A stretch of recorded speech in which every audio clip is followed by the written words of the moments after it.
They are who we thought they were, and we didn't let them off the hook.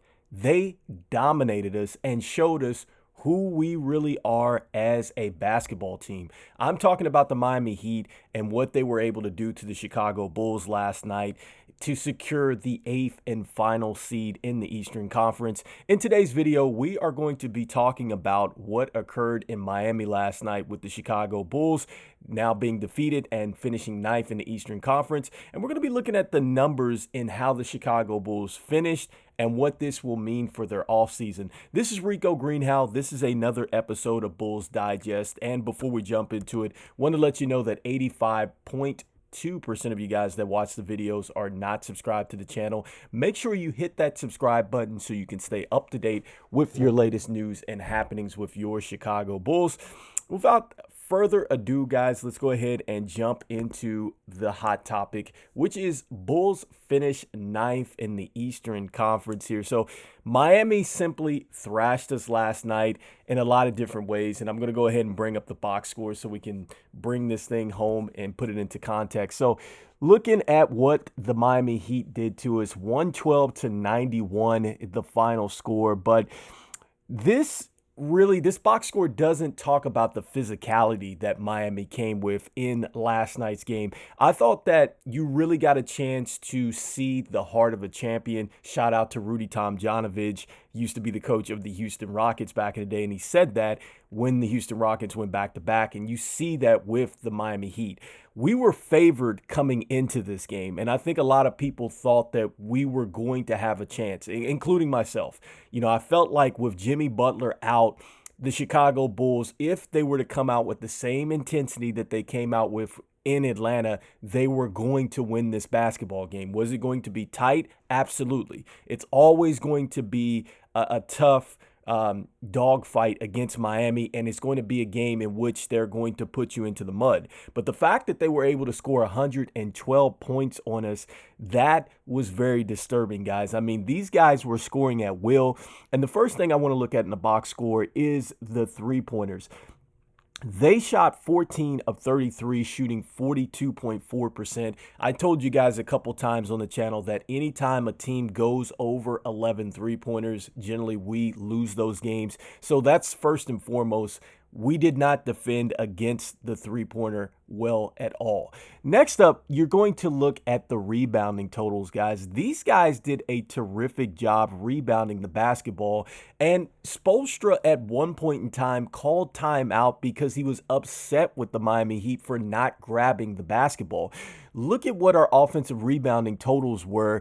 We only had 7 second chance opportunities at the basket on the offensive end, and to combat it, we shot terrible. Look at what we did from the three-point land. We were only shooting 30% there, only 35% from the field, versus you're looking at Miami, who shot 46% from the field. And then on top of that, to add to matters, they shot 91% from the free throw land. So we're going to talk about what that meant too as well, because we were one of the worst in the NBA as far as fouling and putting people on the line. So just going through the statistics, man, I mean, Bam didn't necessarily have the greatest game. I think at one point in time, Spoelstra was trying to get him going, but you're going to see a lot of pluses in the box score for Miami. And, you know, he had 13 points. Yeah, he also had 4 assists and the 4 rebounds, but I think the story of the game for the Miami Heat had to be Tyler Herro, and it had to be Jaime Jaquez.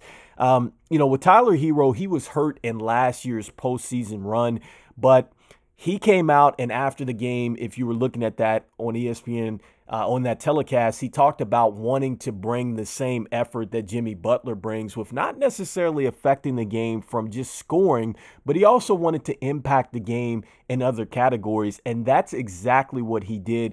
And this is why you love a team like Miami, and this is why Chicago fans, we need to get an identity, all right? Even when their main player goes down, they still hold true with that identity. Look at what Tyler Herro did. 24 points. He had 9 assists. He had 10 rebounds. Guys, that is Jimmy Butler numbers. Jimmy Butler, when they made that run last season and when Miami wins, he's a triple-double threat, and that's what I'm talking about. It is the next man up, and the guy's willing to step up and do that. So that's number one with Tyler Herro. Number two, Jaime Jaquez Jr. I've watched a lot of his games, including college, had a chance to see him in the Drew League as well, up close and personal. Love his game, all right? And he plays a lot bigger than what he really is. I'll put that out there as well. So this guy, 21 points, and how many times did he get cuts to the basket? That was what was really disturbing about it. And he filled up the box score just like he did in UCLA with the 6 assists, the 6 rebounds. I mean, he was all over the place. And the fact that in a big playoff moment, I know the play-ins don't count, he only had 1 turnover. Kudos to Jaime Jaquez, and this is a guy that I'm like, look, these are people that slip into the draft. And so for anybody that's looking at the draft and we're thinking about, okay, we've got to go after these players that have just been one and dones and things like that, Jaime Jaquez is a guy that played 4 years in college. Jalen Brunson, he graduated in 3 years. Keegan Murray, he played 4 years in college. So don't get it twisted, guys. Guys that play an extended amount of time in college are actually probably better for your roster because you can simply plug them in and they have the maturity already. They know how to win. They know how to pick up on a culture. So shout out to Miami, and I think this is something that Chicago has got to look at. So aside from that, all right, you're looking at Caleb Martin. He had a pretty good one, a fair one. I mean, he knocked down some shots when it was necessary. I talked about Jaime Jaquez, but Kevin Love is another guy that I thought was not going to be a huge impact. Had 16 points in this one, the 7 rebounds and an assist. He looked vintage Kevin Love, so I didn't expect that. That was huge for the Miami Heat. And then just shifting focus, when you look at us, DeRozan led us, all right? He shows us exactly why we need to bring DeRozan back. He had 22 points. I know he was negative 20 in the box score, but if you look at the box score, guys, we had a lot of negatives out there. But, he did what he could. I mean, he was efficient from the field with the 8 of 16. And look at the three-pointers, right? 3 of 6. DeRozan never shoots three-pointers. The fact that he was shooting threes out there lets you know that this guy really gave us everything he had. He still went out there, filled the box score up with the 4 assists, 3 rebounds. You wish you would have got a little bit more, but we'll take it. Vooch, 16 points, and he had 14 rebounds, 7 of 17, 2 of 5 from downtown. The one thing that I will take away from Vooch's performance is just the physicality. I think the physicality got to Vooch in this game, and I just was unimpressed, I think. He was arguing with the refs, and this is where we get frustrated with Vooch. Caruso 6, DeSumo 10, Kobe White 13. I think that a lot of those guys thought that they were going to get what they got with Atlanta. That didn't happen. Shout out to Billy Donovan for playing Dalen Terry again. I know it wasn't, incredible on the stat sheet, but he shot 1 of 4, so I like the fact that he was willing to be aggressive. He got 13 minutes off the bench. Torrey Craig, Drummond, for the most part, were ineffective out there, and Javon Carter really played, I think, late once the game was decided, and Javonte Green had 12 points, really showing that he probably should be back with us here next season. So, with that being said, guys, that is the box score, and that's really what the tell of the tale was the game as far as the numbers are concerned. But I just thought that the level of physicality, the Bulls did not meet that, and I think one of the stories that's out there is the continuity. Billy Donovan talks about the continuity not being there with this group, and you can blame that on the injuries. I will give you that. But the one thing I've said time in and time again, on this channel is that we don't have an identity. Going back to when Coach Thibodeau was here with us, we had an identity. We had an identity of a defensive-minded group. I was going to say crew, but group works well. So we had that group, and we just essentially, we don't have that identity. I'm not sure when we come into games how we're going to necessarily attack teams on a given night. And you'll see that in this next part of the video where our numbers are essentially, we're all over the place. And so that brings up the next topic, which is inside the numbers. All right, so guys, we're just looking at this is an article that came out with Casey Johnson, which is the insider to the Chicago Bulls, and he's just breaking down the ratings. And I'm not going to go verbatim here, but you're going to get an idea as to what happened to us last night and what has been happening to us throughout the season. So let me go ahead and bring it up here. So first, let's start off with the good thing. Clutch victories. We were terrific in clutch victories. Look, we were 27-17 this season. Net ratings plus 23.5, ranked second behind only defending champions Denver Nuggets. Their success in these moments is largely what eluded them to overcome their slow start, mainly talking about DeRozan. So that's number one. So we have something positive to start off with and perhaps build on to next season. Next up, guys. So the turnovers, all right, turnovers and offensive rebounds, we were respectively 3rd and 8th in those. So we did succeed in the sense of having one of our better years as far as not turning the basketball over, 12.2 turnovers per game in the second straight season, which is a top 10 finish. We jumped from 28th to 8th in offensive rebounds per game, largely on the strength of Andre Drummond. And also, too, we had obviously Craig as well in addition here.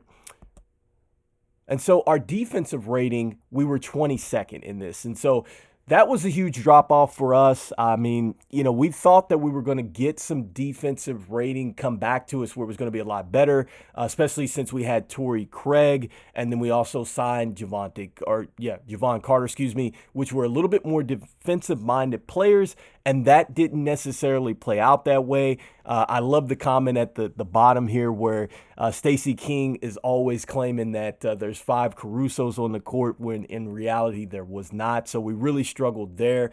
And I think another thing that we struggled at is that we fouled a lot too. That's another thing that I forgot to put up here. But we put a lot of teams at the foul line. And so that comes from just being out of position.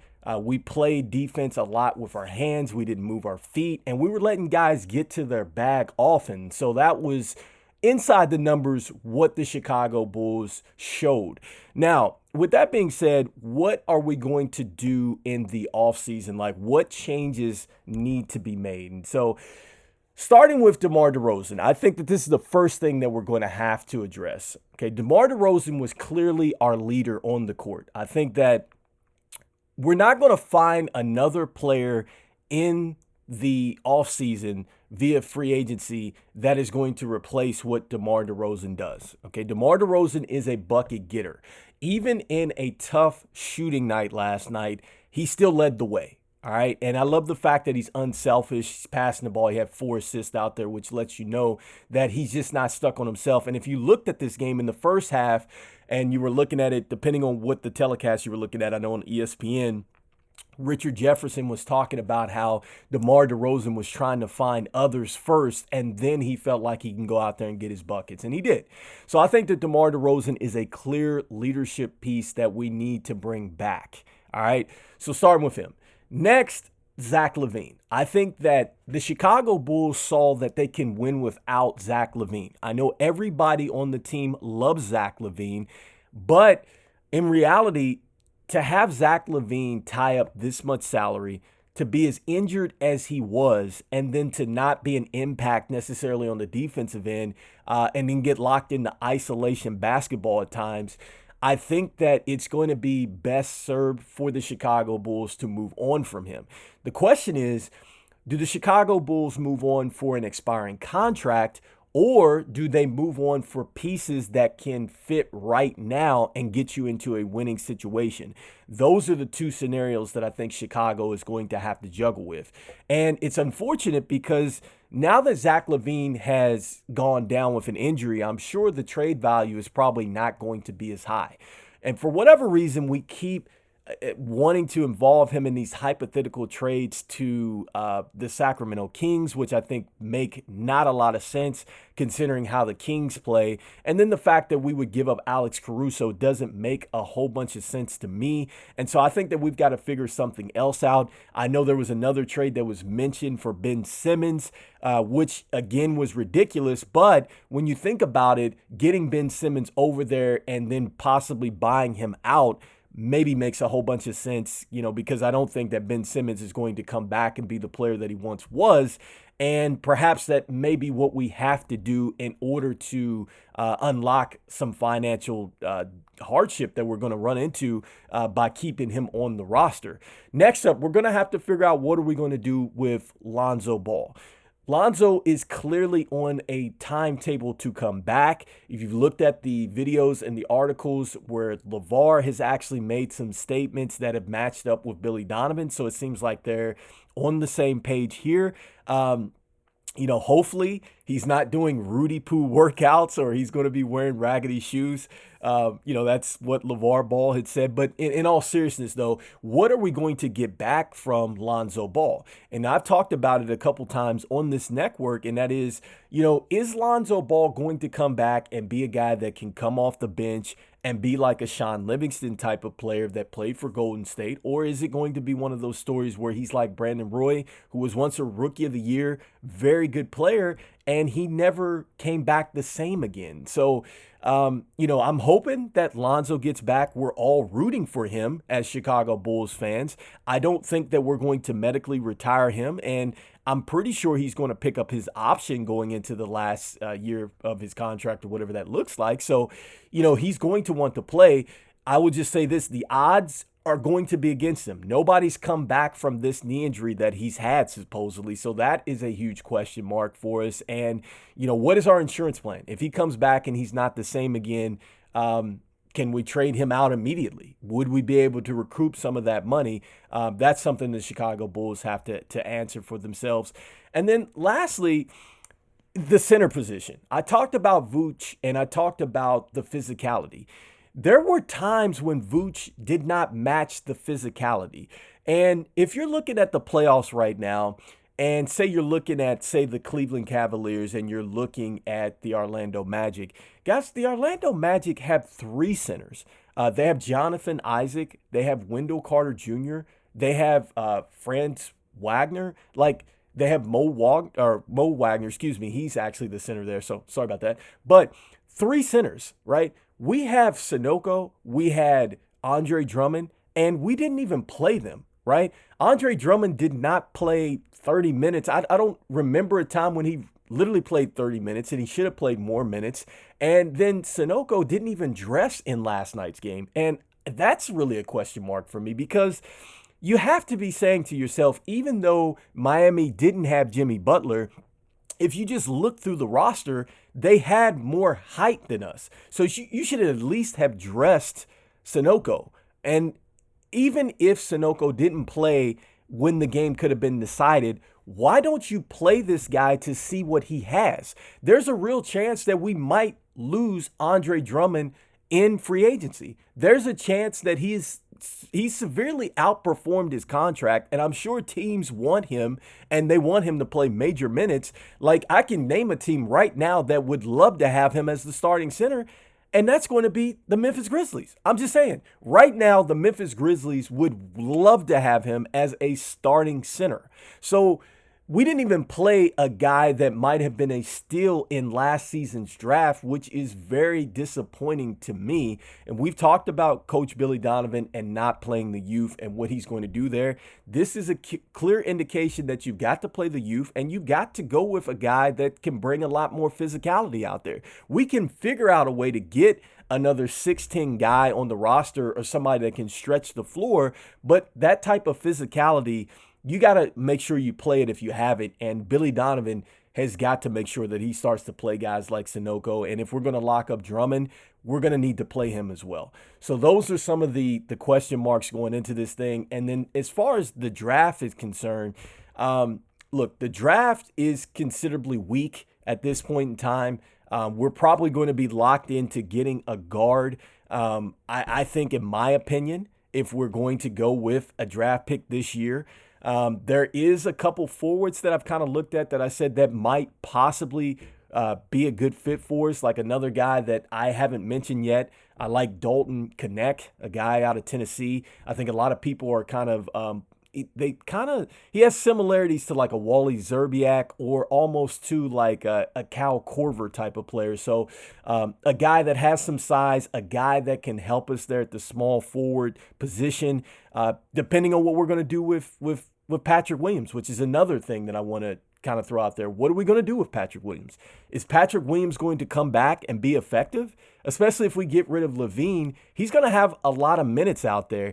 And if he has a lot of minutes and he doesn't perform, or he doesn't really take that leap like Kobe, White, and Nasumu have done, then what do? We're locked into a contract with a guy that he is underperforming. All right, so that's another thing that the Chicago Bulls have to look at.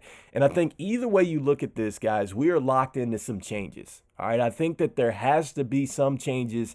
I'm not saying that there has to be major changes because we can compete in the NBA. We've certainly shown that we are a top, 9 team in the Eastern Conference, and we're 16th, 17th, which is middle of the pack in all the NBA.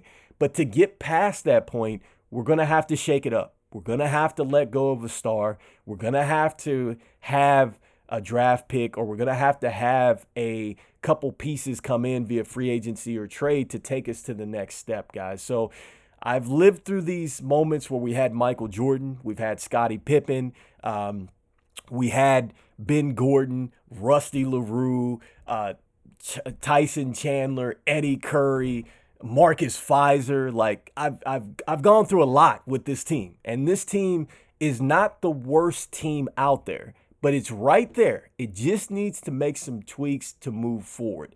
Let me know what you guys think. Know we went on a little bit of a tirade or a tangent here about the Chicago Bulls, but I love them.